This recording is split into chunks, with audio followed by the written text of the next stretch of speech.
Ora, então, muito boa tarde. De acordo com o artigo 41º do Regimento em vigor, anualmente esta Assembleia promove um debate sobre o estado da cidade, sendo o de hoje o segundo do atual mandato autárquico, uma semana depois de, em 18 de outubro, o Executivo fazer 2 anos que tomou posse em cerimónia realizada na Praça do Município, ano decorrido que os verdes vão procurar sumariar.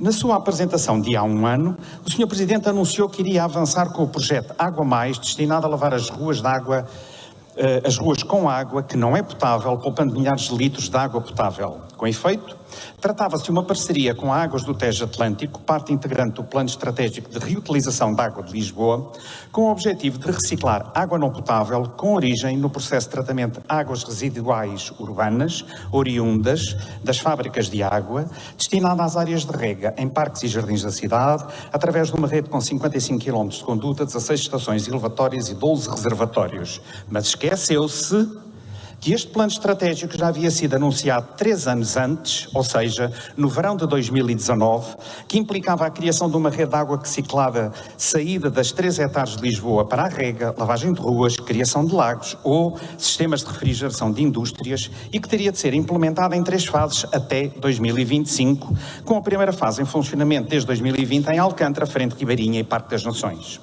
Bem como de esclarecer que este novo plano, afinal, estava pendente das obras em estar no âmbito do Plano Geral de Drenagem de Lisboa, pelo que se ficou apenas pelas zonas iniciais de teste. Ora, lá se vai uma promessa.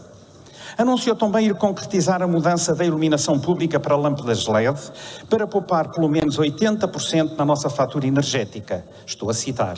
Mas na sua informação escrita do passado dia 19 de setembro, por nada ter, entretanto, sido encetado, voltou a renovar o anúncio de uma futura adoção de medidas de melhoria de eficiência energética no sistema de iluminação pública fase 1, contemplando 10 áreas de intervenção e 16.135 luminárias, mas agora apenas com a redução de 69% do consumo global. E também tivemos que aguardar pela proposta número 364 de 2023 para, com execução afinal entre os anos 2024 a 2040. Ora, lá ficou outra promessa para as calendas gregas das nossas vidas, ou para quem em 2040 ainda for vivo.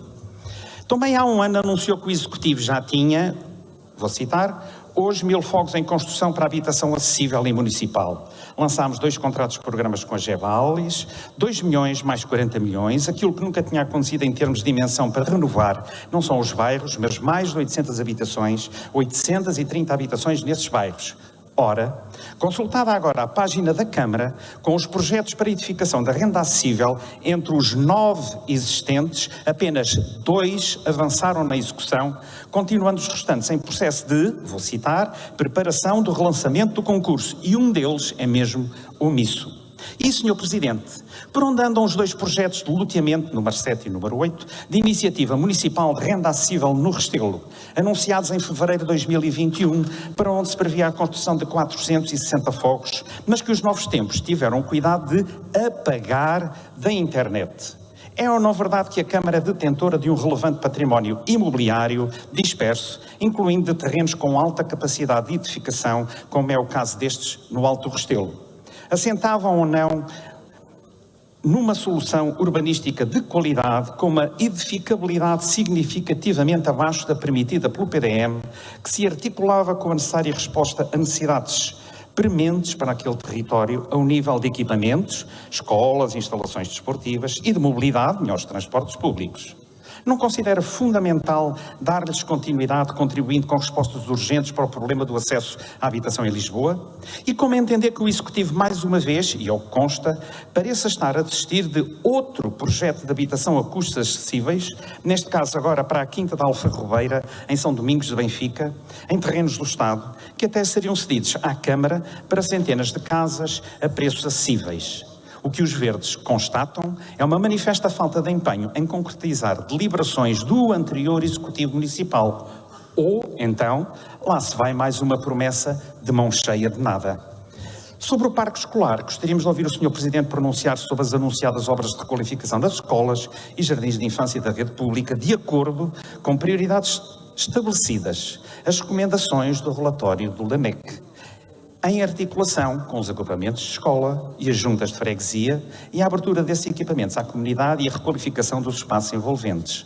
Ou será que Lisboa, ao contrário de tantas autarquias da área metropolitana, não se candidatou e desperdiçou fundos europeus para iniciar as inadiáveis obras? Às vezes, as promessas têm dias. Quanto ao Orçamento Participativo de Lisboa, com o qual se pretende corresponder ao exercício de uma intervenção cidadã informada, ativa e responsável nos processos de governação local, mais especificamente na decisão participada de uma parcela do Orçamento Municipal de Lisboa.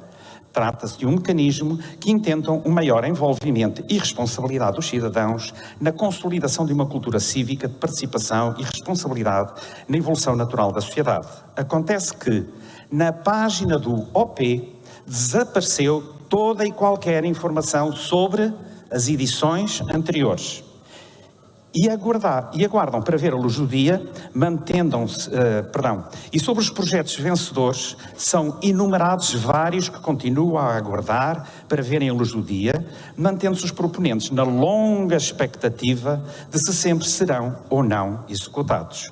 Bem sabemos, Sr. Presidente, que a equipa de técnicos da Câmara continua a reavaliar as propostas. Mas não considera que já é tempo de, no mínimo, recolocar alguma transparência neste relevante modelo de cidadania?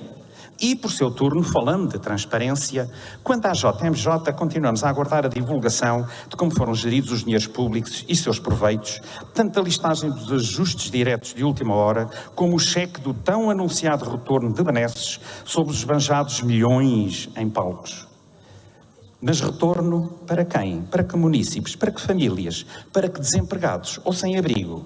Servirão para evitar repetir o erro da externalização de serviços externos para efetuar serviços de limpeza urbana, canalizando-os para o reforço permanente de meios e trabalhadores?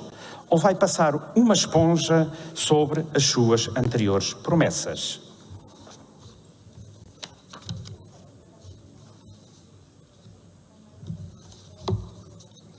Ainda sobre a situação dos sem-abrigo, recordamos que na sessão da Assembleia Municipal, 16 de maio deste ano, a equipa do projeto do Plano Municipal para Pessoas em Situação de Sem-Abrigo relatou estarem identificados 3.138 pessoas, 2.744 sem casa e 394 sem teto, a dormir na rua no final de 2022. À volta da Igreja dos Anjos, em Arroios, cresceu no último ano um condomínio de lona com 13 tendas T0, germinadas, assentes em paletes de madeira, algumas impermeabilizadas à força de película transparente de cozinha. São morada de quem não a tem, casa de quem a perdeu. O crescimento, porém, pode ser ainda mais expressivo, já que a contabilidade oficial reporta a 31 de dezembro de 2022 e os últimos meses foram de uma subida exponencial. E sempre confirma deslocalizar a resposta de alojamento de emergência do quartel de Santa Bárbara ou, antes, lutar por uma solução condigna.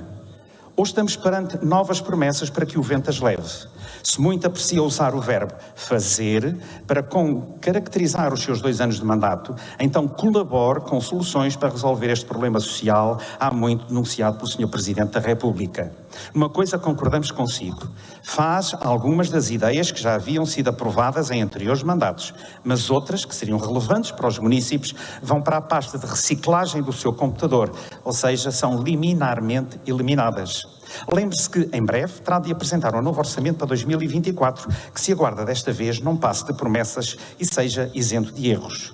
E se este é apenas um breve balanço de síntese, teme-se que ninguém melhor que o seu Executivo continue surpreendentemente a se desdizer num tão curto espaço de tempo. Provavelmente irá autoflagelar-se e tentar fazê-lo hoje aqui de novo. Só que as suas posições de avanço e recuo são publicamente indesmentíveis. O PEV sugere-lhe que inverta o estado da sua cidade, ouvindo de facto os lisboetas e exigindo à sua equipa que faça obra, mas tendo em conta as reais necessidades de qualidade de vida dos munícipes. Obrigado, Sr. Presidente. Obrigada, Sr. Deputado.